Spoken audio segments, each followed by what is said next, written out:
Mídia projeta um ano de muitas conquistas para o nosso Mengão. Fala, nação, o Flamengo bateu o Vasco pelo placar de 2-0 e encaminhou o segundo título da temporada. Para a mídia paulista, o Flamengo de Felipe Luiz já se aproxima do futebol apresentado pelo Mengão de JJ. Vocês concordam? Já chega e deixa a sua opinião nos comentários. Portanto, vamos acompanhar tudo sobre o nosso Mengão agora. Mudou alguma coisa no Maracanã do que vinham sendo Flamengo e Vasco até aqui na temporada, Eugênio? Tudo normal? Não mudou nada. Eu preciso pontuar que não vi esse jogo. Estava de folga, sábado à noite, não vi o jogo. E você está passando suas folgas onde aqui em São Paulo nesse período? No IMB. Isso. Estava lá nos ensaios técnicos. Eita! Ó, vamos ouvir os personagens. Vamos ouvir, depois a gente fala do jogo. Eles estão aqui, ó. Mas pelo que eu vi, não mudou nada. Não teve nada de diferente, não. Eles estão aqui, ó. Felipe Luiz e Fábio Carille e falaram depois do clássico. Foi um grande jogo, Foi um jogo com uma vitória com nota artística, como diria o treinador que eu tive. Os jogadores estão com um nível de confiança altíssimo, estão muito bem. O time está muito bem. E temos que manter nesse nível, de humildade e concentração, que a temporada nem começou ainda, né? Então, fiquei feliz porque foi um grande primeiro tempo, o time dominou absolutamente em todas as fases do jogo, em todos os momentos do jogo, com e sem bola, pressão alta, quando teve que baixar o bloco, baixou, todo mundo desceu. Primeiro tempo foi de chutão, né? Segundo tempo a gente rodou a bola, procurou trabalhar pelos lados, só pensando rápido aqui quantos cruzamentos o Puma chegou e fez no jogo. Zuccarello também chegou, Piton pela esquerda, mas o primeiro tempo foi abaixo como todo mundo, não achando alternativas e fazendo essa bola longa no Verratti, que não é o melhor para nós, porque a gente não tem jogadores para atacar espaço se o Verratti daqui um pouquinho ganhar a bola, a gente não tem característica para isso. Tava lá no AMB, Eugênio, nota da evolução do Flamengo é 10, né? Harmonia. Então, como eu não vi o jogo, eu deixo para os companheiros aqui que viram para falar. O que eu vi melhores momentos, vi muitos comentários, né? Conversei com pessoas que disseram que realmente o primeiro tempo foi avassalador do Flamengo sobre o Vasco. Como disse Felipe Luiz, ele superior em todos os quesitos. No primeiro tempo, o Vasco foi acuado. Não, foi amassado, triste. Né? Foi triste. Né, Maria? O Vasco não conseguia sair com a bola. E o Flamengo desenvolvendo tudo isso que o Felipe Luiz elogiou. O Flamengo faz o 1-0, chega a fazer um segundo que depois é anulado, saiu barato para o Vasco. Aí no segundo o Vasco consegue pelo menos sair um pouquinho. O Carille falou dessa coisa da bola longa pro Verratti. Pro Verratti não tem que vir bola longa, tem que vir bola alta. E na bola alta que veio, o Vasco quase chega a empatar o jogo. Na cabeçada que pegou no travessão. Mas muito pouco. Bola alta com direção, né? Com direção. Do Pumita, principalmente, já que ali não está funcionando tanto pelo lado esquerdo com o Piton como funcionava. Mas foi o placar mais real do que foi esse jogo, né? Quando o Flamengo consegue o segundo gol com o Cebolinha, aí muito mais próximo do que foi a realidade do jogo. Palpite que, aliás, a cabeçada que poderia ter mudado a história do jogo, na minha opinião, àquela altura, com uma certa injustiça pelo volume de um e pelo volume de outro, né? E acabou dando o resultado que a gente chutou aqui, né, Eugênio? Os 2-0. Foi o que a gente nosso palpite, né, professor? Da diferença. Saiu barato no fim para o Vasco, pelo que foi o jogo em si. O Flamengo foi bastante superior, né? Sobrou e assim, na análise prévia, essa distância já acontecia. Né? Era muito claro aqui quando a gente falava sobre palpite, sobre favorito, favoritaço, porque é uma distância real. E o primeiro tempo, principalmente, evidenciou isso. Assim, é uma distância técnica muito grande. Técnica, de planejamento, de execução, de qualidade individual, de jogo coletivo. Assim, o Vasco está iniciando um trabalho em que você não tem todas as ferramentas necessárias. O Carille ele precisa lidar com a falta financeira do Vasco, de se colocar no mercado minimamente, vai agora, né?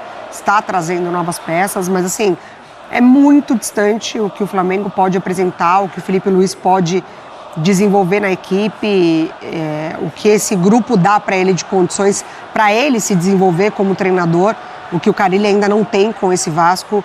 É claro que já é muito você contar com o Verratti, porque, né, falávamos do Palmeiras necessitando tanto desse centroavante e é um luxo você ter o Verratti, mas ainda assim você vive apenas de uma jogada que é ou bola esticada no Verratti, que não funciona, como o próprio Carille disse. O Verratti, ele trabalha com cruzamentos, com essas bolas alçadas na área, com uma mínima qualidade, não é chutão para ele segurar, para ele travar os zagueiros, porque o que o Carille falou, o Vasco não tem essa característica e essa profundidade de elenco em que você permite essa aproximação de jogadores com o Verratti sendo utilizado dessa forma. Então está muito distante. O Vasco não tem nem profundidade de time, falando não dos tem. 11. Não tem. Falando dos 11. É urgente essa projeção para a Série A, se o Vasco vai sofrer, é urgente que o Carille peça coisas específicas para a diretoria. Jogador para o lado. Tem que ter jogador de lado de campo. Não é possível o Vasco continuar assim. É muito uma situação assim de projeção. É uma análise até fácil, professor, de fazer, que pode ser um ano bem longo, né? E uma Série A difícil para o Vasco. Eu acho que o vascaíno se assusta mais com a falta de perspectiva, Mari, do que com o próprio momento. Porque para o próprio momento deu para o gasto. É isso, né? Se o Vasco teve algum mérito nesse clássico contra o Flamengo, foi pelo menos resistir. Conseguiu resistir e perder só de 2. É muito pouco. Porque contra o Botafogo, o Flamengo ele tem certa dificuldade para vencer só por 1-0, agora no Recopa, agora no Carioca, porque o Botafogo consegue elevar um pouquinho, né, o nível de competitividade. Ele consegue ali, ou no individual, ou de fato incomodando um pouco mais o jogo do Flamengo, principalmente por dentro, do que o Vasco. O Vasco não tem essa força ainda, né? Não consegue elevar esse nível, e aí por isso que na avaliação do Felipe Luiz foi uma vitória com nota artística, porque contra o Vasco, o Flamengo consegue desenvolver, aí ele consegue brilhar, aí ele consegue desfilar. Contra o Botafogo, não. O Botafogo consegue interromper um pouquinho a sequência. E o Felipe Luiz, ele consegue falar, porque é um elogio difícil de fazer, porque é o autoelogio, né? É o elogio ao próprio trabalho, ao próprio Flamengo, a sinergia do que é hoje o Flamengo em campo e o que são as pretensões da torcida. Ele consegue falar tudo isso sem soar arrogante. Porque a gente está vendo isso acontecer, né? O mais fanático torcedor adversário, lá no fundo, ele está pensando, de fato, o cara não é uma bravata. O time está desempenhando primeiro para depois receber esses elogios. Tá? Então, a tal da nota artística soaria na boca de muitos técnicos como empáfia. Não é o caso dele, porque é o que a gente está vendo. O Flamengo realmente está numa toada ideal de sintonia entre o que o técnico quer, o que o time faz e o que a torcida espera. Isso é muito raro. E o que a diretoria entrega, né? E o que a diretoria está pontualmente entregando. Ali, você já vê o Felipe Luiz com essa ideia de talvez adaptar um sistema para poder usar o Danilo. Pois é. Porque oferece muito para ele, porque tem muita qualidade. E os outros também têm muita qualidade, então ele não quer tirar um para pôr o outro.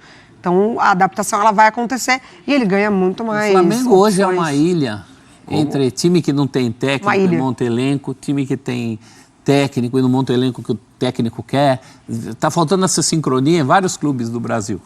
O Flamengo não. A questão do tempo, de se aproveitar o tempo, o Flamengo aproveitou, vem desde a temporada anterior. Sim. Muito estruturado. Ô Eugênio, não só por ontem, claro, né, mas pela temporada até aqui, nem tanto ao céu, e falando em ilha, nem tanto ao mar para Flamengo e Vasco, ou é por aí mesmo? É o Flamengo mais próximo do time do Jorge Jesus e o vascaíno já preocupado na hora que começar a primeira rodada do Brasileiro. É por aí ou também nem tanto? É por aí. A perspectiva do Flamengo é excelente para a temporada. Excelente. É um time que vai brigar em todas as frentes.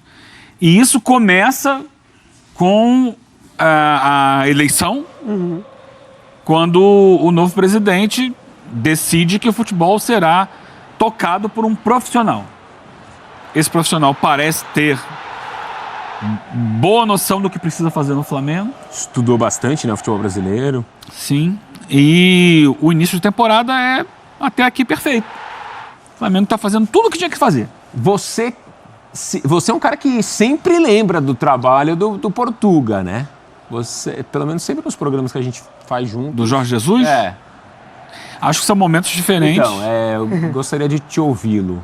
O Felipe Luiz nunca negou Não dá pra comparar, da né? relação dele com o Jorge Jesus, da admiração dele pelo trabalho do Jorge Jesus. Agora são times diferentes. Só que talvez ele... Sabe, porque o futebol ele muda, tá? Já são 6 anos desde 2019. Talvez ele esteja trazendo até outras coisas diferentes para esse Flamengo. Acho que talvez não tenha... As peças mudaram também. Aquelas peças estavam num momento brilhante naquela época. Ele próprio era peça.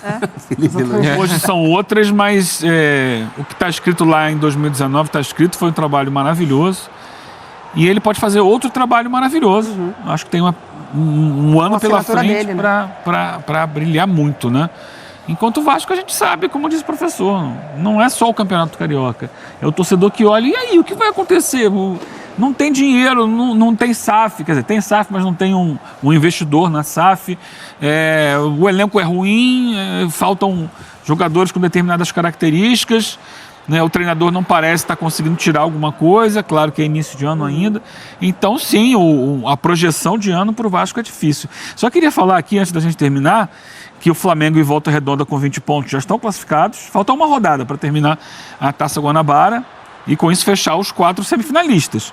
Nessa rodada, para ver como está embolado, o Madureira ganhou o jogo, subiu 5 posições. Uau. E entrou na zona de classificação com 15. É o famoso elevador.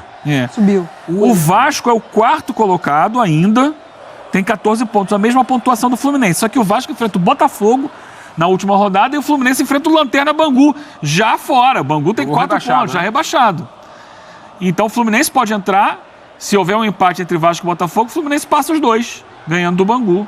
E aí, vamos ver o Madureira se consegue pontuar. Mas a gente provavelmente, pelo que está desenhado aqui, vai ter 2 grandes na semifinal. O Botafogo ainda tem uma esperança, né?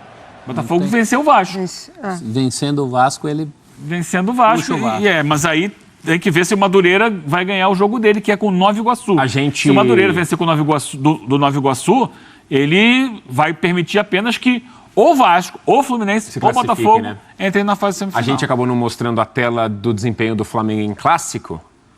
Dá para mostrar essa semana ainda, ou até na semana que vem, para fechar a temporada regular ali, né, a fase de classificação.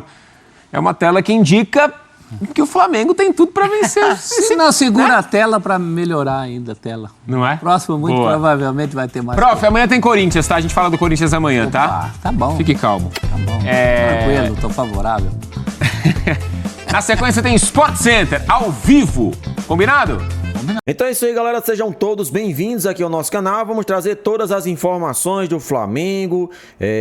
Nesta segunda-feira, dia 17 de fevereiro de 2024, o Flamengo que teve folga ontem e também nesta segunda terá mais um dia de descanso, só podendo assim estar de volta nessa próxima terça-feira. Portanto, iremos atualizar vocês sobre tudo do nosso Mengão, né? O Flamengo que bateu o Vasco da Gama neste sábado pelo placar de 2-0, né? Os 3 clássicos em sequência que o Flamengo teve, venceu 2 partidas e empatou uma, né? Então, saldo positivo. E uma notícia que chamou bastante atenção neste domingo foi que o Zenit oficializou uma proposta por Gerson, né? Meio-campista, destaque do clube carioca, jogador de seleção brasileira e que tem sido o principal jogador do nosso Mengão. E é claro, o Flamengo de maneira imediata lançou um comunicado a respeito dessa proposta. Flamengo emite comunicado oficial em meio à proposta do Zenit por Gerson. Após algumas sondagens do Zenit por Gerson, o Flamengo recebeu uma proposta oficial do clube russo. Assim, o time ofereceu 18 milhões de euros, 107 milhões de reais ao mais querido para contratar o meio-campista. O Mengão, inclusive, negou a oferta de imediato, além de emitir um comunicado oficial reafirmando que não irá negociar nenhum jogador importante nesta janela de transferência. Então, o comunicado oficial, em meio a essa especulação de uma possível proposta do Zenit, o Flamengo informou em suas redes sociais. A nota foi essa: O Clube de Regatas do Flamengo reitera que nenhum jogador considerado imprescindível para o clube será negociado nesta janela de transferência, conforme já destacado pelo diretor técnico de futebol, José Boto. O Flamengo recebe sondagens por seus atletas constantemente, mas esta decisão permanecerá inalterada, disse o rubro-negro. Desde que assumiu o cargo, o diretor técnico de futebol, José Boto, afirma regularmente que nenhum jogador imprescindível para o elenco será vendido neste momento. Manter a base do Mengão, inclusive, foi uma das prioridades do dirigente junto ao treinador Felipe Luiz. Assim, a expectativa é que o mais querido abra negociação pelos principais atletas somente após o Super Mundial de Clubes. Assim como o Gerson, o Wesley tem sido um dos jogadores do Flamengo mais visados nesta janela de transferência. O próprio Zenit também tentou a contratação do lateral rubro-negro, enviando uma proposta de 150 milhões de reais. Porém, o clube carioca recusou a oferta, visto que considera vender o jovem por um valor ainda maior no futuro. Enquanto isso, o elenco do Flamengo segue focado na reta final do Campeonato Carioca. No próximo sábado, o Mengão recebe o Maricá às 16h30, horário de Brasília, última rodada do Campeonato Estadual. Então, o Flamengo já de imediato acaba com qualquer rumor de saída de Gerson nesse momento, assim como ele, como também nenhum atleta fundamental para o elenco rubro-negro deverá sair nesse momento, ou seja, quem for titular, esqueça, o Flamengo não vai vender, pelo menos é o que indicou o novo diretor técnico de futebol, José Boto, assim também como Felipe Luiz. Nenhum deles concordam com saída de jogadores importantes, porque assim prejudicaria o planejamento para toda a temporada. Na sua opinião, o Flamengo tem que segurar Gerson e o Wesley, mesmo depois da janela de meio de ano? Participe e deixe a sua opinião nos comentários.